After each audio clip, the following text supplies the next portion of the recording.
उज्ज्वलास किचनमध्ये आज आपण बघणार आहे चिवळीच्या किंवा चिवच्या किंवा चिवडीच्या. तर ही अशी भाजी उन्हाळ्यामध्ये आपल्याला बाजारामध्ये सतत पाहायला मिळते. तर अतिशय थंड असणारी आणि उन्हाळ्यामध्ये उष्णता कमी करणारी ही चिवळीची भाजी उन्हाळ्यामध्ये नक्की खायला हवी. तर ही भाजी दिसली तर तुम्ही नक्की घ्या. तर याचे आपण इतरही काही प्रकार बनवलेले आहे, पण आज आपण या भाजीचे मुटके किंवा फुनके, भेंडके अशा प्रकारामध्ये वेगवेगळ्या भागांमध्ये याची नावं अशी घेतली जातात. अर्धा पाव भाजी चांगली स्वच्छ अशी धुवून घेतलेली आहे, निवडून घेतलेली आहे. त्याच्या जाड अशा काठ्या ज्या असतात त्या काढून घेतल्या आहे, म्हणजे पटकन शिजतील. आणि ही भाजी खूप बारीक न कापता थोडीशी जाडसर अशी कापून घ्यायची धुवून झाल्यावर. तर यासाठी 1 वाटी तूर डाळ पाण्यामध्ये भिजत घालून घ्यायची. तर आपण हे बेसन पिठापासून न बनवता तूर डाळीपासून बनवणार आहे. आणि ही डाळ 2 पाण्याने धुवून 3 ते 4 तासांसाठी भिजत घालायची आहे. त्यानंतर यासाठी घेणार आहे छोटे 2 चमचे मूग डाळ. तर ही मूग डाळही धुवून पाण्यामध्ये भिजत घालायची. छोटे 2 चमचे जे असतात ते 2 चमचे मूग डाळ यासाठी भिजत घालायची आहे. भिजवताना यामध्ये पुरेसं पाणी घालायचं, म्हणजे ही डाळ चांगली अशी फुलून वर येईल, चांगली भिजेल. तर ही बघा 3 तासांमध्ये ही डाळ चांगली अशी भिजून झालेली आहे. तर यासाठी आता थोडा काही मसाला तयार करायचा आहे. मसाला म्हणजे काय, तर यासाठी 7-8 लसूणच्या पाकळ्या, थोडी कोथिंबीर, हिरवी मिरची तुकडे करून घालायची. आवडीनुसार कमी जास्त 6 ते 7 हिरव्या मिरच्या मी यामध्ये घालते. जरा तिखट असले मुटके तर जरा छान लागतात.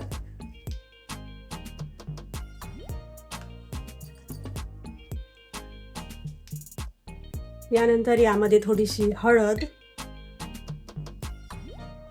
पाव चमच्यापेक्षा थोडी कमी,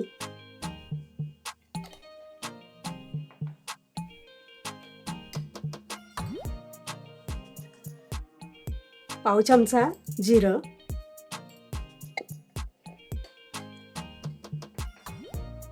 चिमूटभर हिंग. डाळ असल्यामुळे यामध्ये थोडा हिंग नक्की घाला.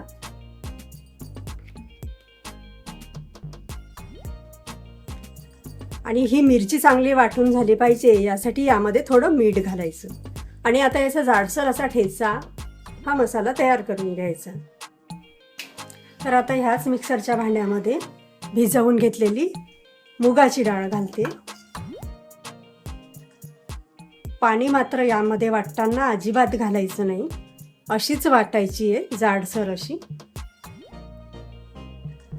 याचंही पाणी निथरवून घेतलेलं आहे, काढून टाकलेलं आहे संपूर्णपणे.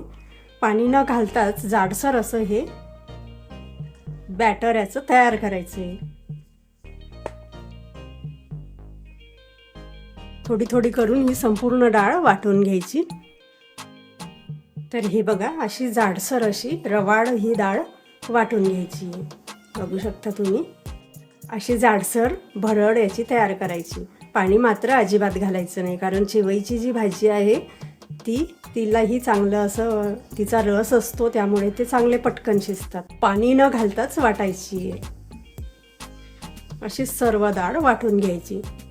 तर ही बघा या पद्धतीने ही भाजी अशी कापून घेतलेली आहे. जाडसर कापायची, बारीक कापायची नाही, नाहीतर ते चिकट होतात. आणि आता ही कापून घेतलेली भाजी आपण जी डाळ वाटून घेतलेली आहे त्या डाळीमध्ये घालायची.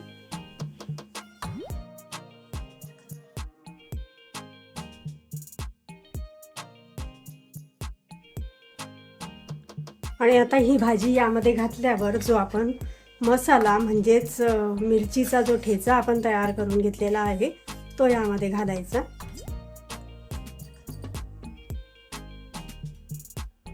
चवीनुसार मीठ आणि चांगलं असं हाताने मिक्स करून घ्यायचं. हे सर्व जो हा मसाला, भाजी आणि डाळी चांगल्या यामध्ये मिक्स झाल्या पाहिजे. तर हे बघा असं बॅटर हे तयार करून झालेलं आहे. फुनके तुम्ही स्टीमरमध्येही वाफवून घेऊ शकता, पण मी यासाठी घेतलेली आहे गाळणी आणि गाळणीला तेल लावून घेतलेलं आहे. आता याचे मुटके तयार करायचे आणि आधीच पाणी गरम करायला ठेवलेलं आहे, उकळायला ठेवलेलं आहे. आता तुम्हाला हव्या तशा आकारामध्ये हे मुटके तुम्ही तयार करून घेऊ शकता.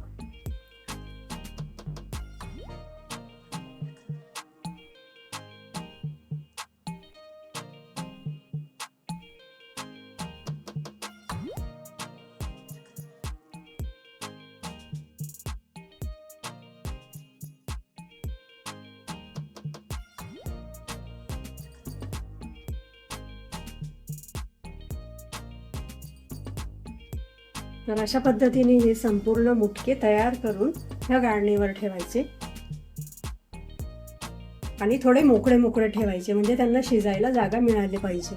आणि ऑलरेडी मी पाणी या ठिकाणी गरम करून घेतलेलं आहे, त्यावर हे ठेवायचे आणि 15 मिनिटांसाठी हाय टू लो फ्लेमवर हे फुनके वाफवून घ्यायचे आहेत. तर हे पहा, 15 मिनिटानंतर हे मुटके छान शिजून होतात. टूथपिकने चेक करून बघायचे, टूथपिकला ते चिटकायला नको, म्हणजे ते चांगले शिजलेले आहे असं समजावं. तर आता हे मुटके थोडे गार झाले की यावर असंच कच्चं तेल घेऊन खा, किंवा याला फोडणीही घालता येते, वड्या कापून तळूनही घेता येतात.